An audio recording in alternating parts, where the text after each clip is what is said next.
Okay, you've seen the ads everywhere. You've heard the buzzwords. YouTube automation. It's sold to us as this incredible digital dream, right? A hands-off system that just prints money while you sleep. But what if I told you the word automation is actually the most misleading part of the whole story? Let's get into the reality behind all that hype. I mean, the promise is incredibly tempting, isn't it? The idea that you can run a profitable YouTube channel without ever showing your face, without having to be a YouTuber in the traditional sense, and with almost no daily effort. It's the ultimate passive income fantasy. And honestly, that's the hook that gets thousands of hopeful entrepreneurs to bite. So the big question is it for real? Is it some kind of bot that you just set up and forget about? Or is there something completely different going on behind the curtain? In this explainer, we are going to pull that curtain back and separate the marketing fancy from what it really takes to run one of these things. Now, this whole dream is built on a really powerful idea: faceless channels. And it's powerful because it removes the single biggest roadblock for most people, which is getting in front of a camera. The focus suddenly shifts from building a personal brand to just mastering a system. And here it is. This is the most important secret of the entire business. The term automation, it's brilliant marketing, but it's very misleading. You are not some passive creator kicking back while a machine does all the work. The reality? You are a hands-on, active manager who's overseeing a pretty complex production line. So if it's not some fancy software bot, then what is this automation system actually made of? Well, it turns out it's powered by something we're all very familiar with: people. So let's just redefine this term right now. YouTube automation is not about software that runs itself. It's a business model, a model built on systemizing, and this is the key, outsourcing the work. The automation part is just the repeatable workflow that you design. So you can forget the title YouTuber. Your real job is more like content director or digital producer. Success here comes down to a 3-step plan that you have to build from scratch. First, and this is probably the most critical decision you'll make, is picking a profitable niche. Second, you've got to assemble your team of freelancers. And finally, you have to turn their work into a smooth, efficient content assembly line. And guess what? Every single step requires your active management. And here's your team. This is the human engine that actually powers your channel. These are the roles you, as the manager, have to go out and hire and direct. You're usually finding them on places like Upwork or Fiverr. You need a scriptwriter, a voice artist, a video editor, and a thumbnail designer. See? This isn't a bot, it's a small, remote creative agency that you have to run. Okay, so we've established it's a real business and it needs real management. But what about the money? What's the actual price of admission for one of these so-called automated channels? Let's break down the real financial picture. Yeah, forget about starting with $0. This is a capital-intensive business. We've seen reports from actual users, entrepreneurs, who have invested over $5,000 before their channel even started to make any meaningful money. Just let that sink in for a second. This is not a side hobby. It demands a pretty significant upfront investment. And your spending doesn't stop with that initial investment. Every single video is an ongoing operational cost. You know, for a decent quality 10-minute video, you might pay $15 for a script, another $15 for a voiceover, maybe $35 for editing, and $10 for a really good thumbnail.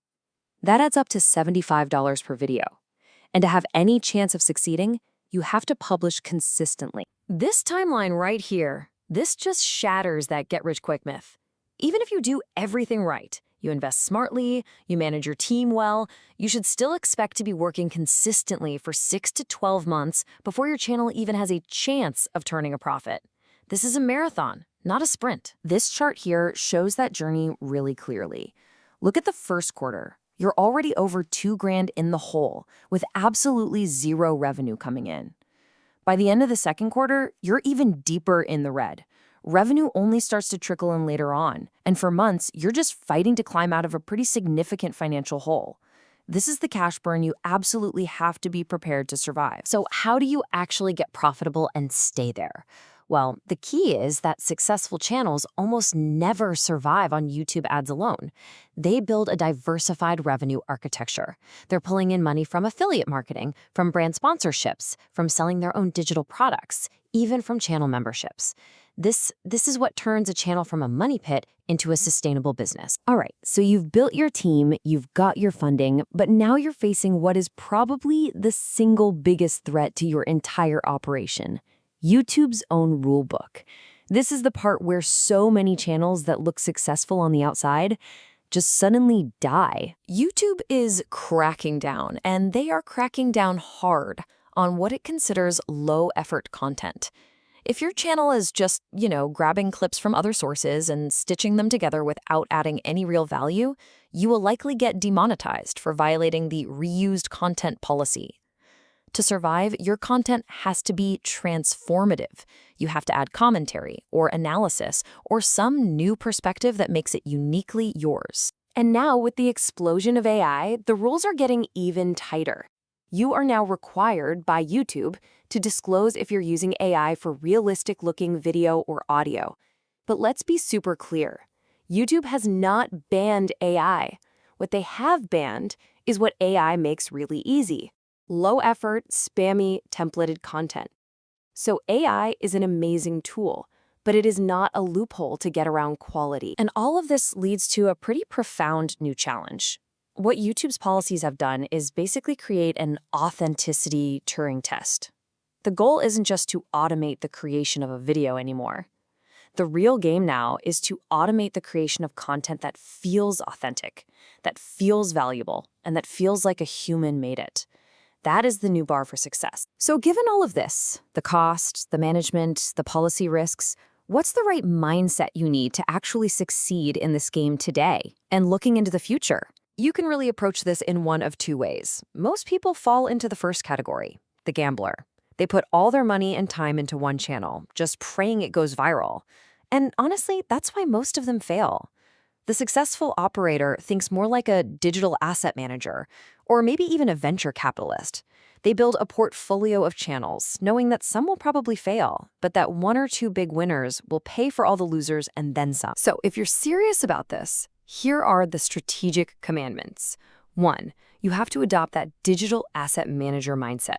2, you have to prioritize quality and transformative value above absolutely everything else. 3, master AI as a co-pilot, not as a shortcut. 4, diversify everything, your revenue streams and your niches. And finally, number 5, become an obsessive expert on YouTube's constantly changing rulebook. So let's be crystal clear. YouTube automation can be a very profitable business, but it is not a passive, automated, get-rich-quick scheme. It is a high-risk, capital-intensive, management-heavy digital media business, which really just leaves you with one final crucial question you have to ask yourself. Are you a gambler, betting it all on one long shot, or are you ready to become a disciplined digital asset manager? Your answer to that question will determine everything.